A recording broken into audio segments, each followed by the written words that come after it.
In 1962, the relationship between the USA and the Soviet Union is incredibly tense, and rumors say that the Soviets would drop an atomic bomb soon. Panic takes over American citizens and building bomb shelters in their backyards becomes a common occurrence. Dr. Calvin works extra hard on his bunker, filling it up with enough supplies to last for many years. One day, Calvin and his pregnant wife Helen throw a party at their house. Things are going well until they see on TV a broadcast from President Kennedy, who announces that they are planning a secret mission against the Soviet Union. There aren't any details, but Calvin still panics and thinks a war is about to start, so he kicks out all the guests and drags his wife into the bunker. Seconds later, an aircraft flies over the city only to suddenly detect a mechanical failure. There is nothing the pilot can do and it crashes right into Calvin's house, absolutely destroying it. In the bunker, Calvin hears the noise and feels all the shaking, so he assumes the war has started and quickly seals the door. He explains to Helen that he can't open it manually. The door will open on its own after 35 years, which is the time for nuclear particles to normalize in the atmosphere. Soon the authorities arrive to check the debris left by the accident, and since they can't find any proof of life, they assume Calvin and Helen have died in the crash. Days start to pass and Calvin feels at home, but Helen hates it down there. One day her water finally breaks and with the help of her husband, she gives birth to a cute baby boy. Soon days become years, and their son Adam becomes a bright young child. Calvin teaches him everything he knows and hopes that one day Adam will rebuild the country to bring back its old glory.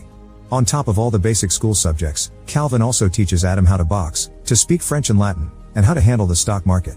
Helen teaches him to do chores around their home and even how to dance. Calvin also gifts Adam his collection of baseball cards and tries to explain sports to him, but Adam has some trouble imagining so many people. Both parents teach them very good manners but never curse around their son, who is growing up to be very naive and sheltered. The family easily finds a routine to suit their daily life that allows them to go pretend shopping in the mini-mart, fake fishing in a tank, take care of plants, and build an extra room for Adam.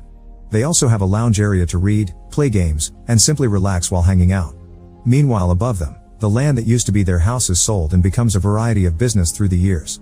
First it is a diner, then a pizzeria, and later a nightclub. In 1995, Adam turns 33 and gets gifts his parents made themselves.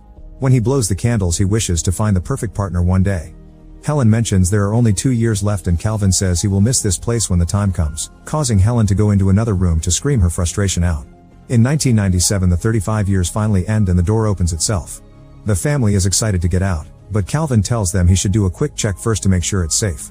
After putting on a radiation suit, he takes the elevator out and appears in an abandoned building that has become the home of a bunch of drunk beggars. Melker is so shocked by the vision of a glowing man emerging from the ground that he passes out. Then Calvin leaves the building, only to be shocked by all the changes.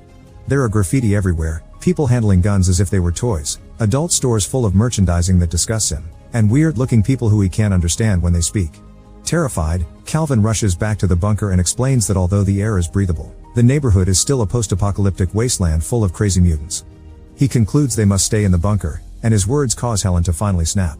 She yells at him as she explains how sick she is of being locked up and how important it is for Adam to get in contact with nature. Calvin refuses to change his mind and the argument causes him to have a heart attack. With Calvin sick and supplies almost running out, Helen decides to send Adam outside to get enough food for a couple of years.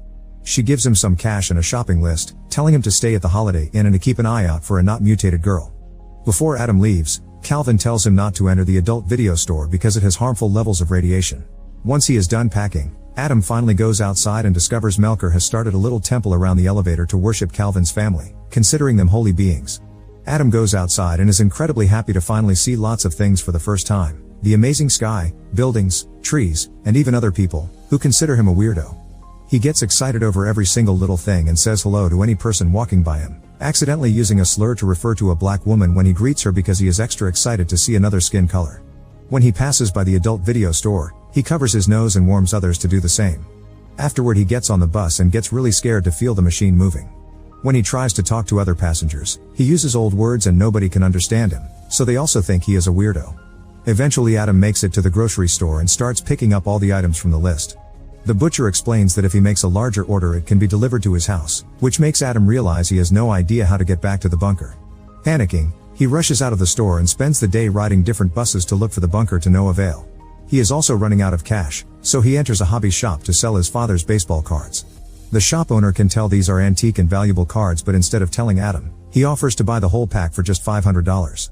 Before Adam can accept, the shop's assistant Eve interrupts them and tells Adam he is being scammed because each of those cards costs between $4,000 and $6,000. Eve insults her boss and quits on the spot, causing Adam to become very impressed by her and start developing a crush. Once they leave the store, Adam asks Eve to take him to the Holiday Inn. At first Eve refuses and tries to run away from him, but she quickly changes her mind when Adam promises to pay her with 2 baseball cards. During the ride, Adam chooses all the old songs on the radio, which Eve finds pretty weird. As soon as Eve drops Adam at the hotel, she leaves without a word. Adam goes to his room, and when he looks through the window, he is shocked by the view he has from the 18th floor. Then he enjoys watching television in color. He also makes sure to wake up extra early to watch the sunrise. The next morning, Eve visits Adam at the hotel to give him back the cards because she feels guilty over getting paid so much for such a simple task. Then she tries to leave, but Adam stops her with an offer. He will pay her to become his assistant and she can help him gather all the things for the bunker. Eve agrees and they go shopping together for enough supplies to last 2 more years, hiring several trucks in the process. Adam also shocks her by revealing he wants to find a wife.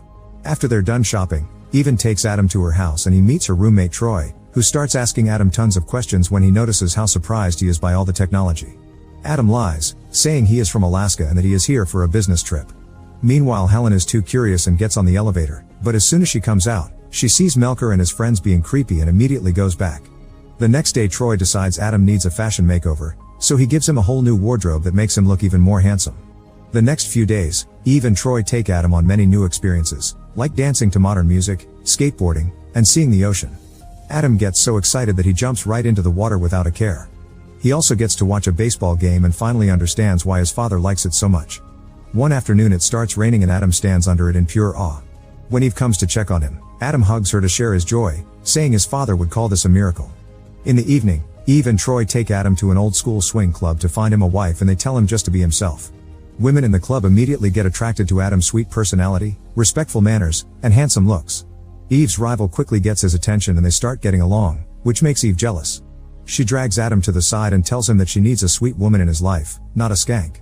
Afterward Adam asks another girl to dance and they take over the dance floor, impressing everyone with his amazing dancing skills.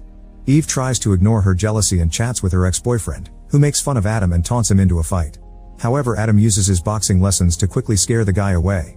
Irritated by all the drama, Eve leaves the club and goes home alone. When Troy arrives, he informs her that Adam left the club with her rival, causing Eve to realize she loves Adam and rush out to find him. She gets in the car, but before she can take off, she is startled by someone knocking on the window and falls on the ground. It's Adam, who takes her inside and takes care of her scratch while explaining he had to reject the other girls because he couldn't stop thinking about Eve. Adam confesses his feelings for Eve and they finally kiss.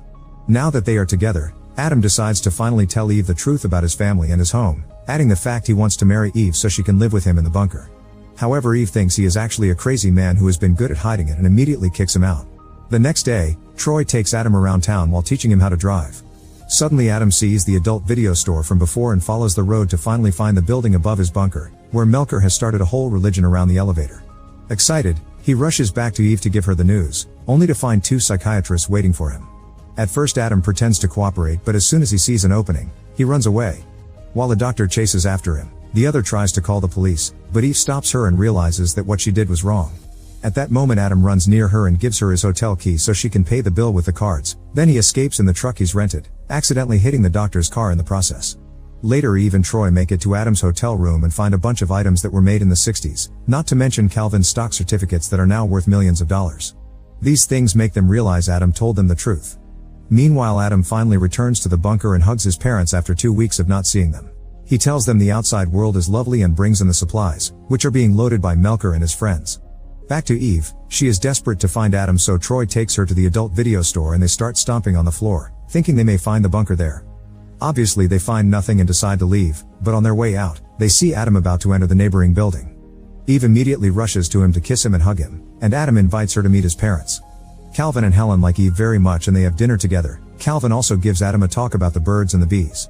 However, before making any plans for a new life, Adam asks his parents to wait 2 months. During the following weeks, Adam and Eve sell Calvin's stocks and build a new home in the country that looks identical to Adam's previous house. Melker also helps after cleaning up and finally abandoning drinking.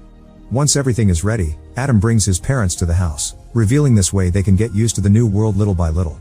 Later, while Helen and Eve prepare dinner, Adam finally tells Calvin that there was never an atomic war, that the bomb had actually been a plane that crashed into their house, and that the Soviet Union collapsed.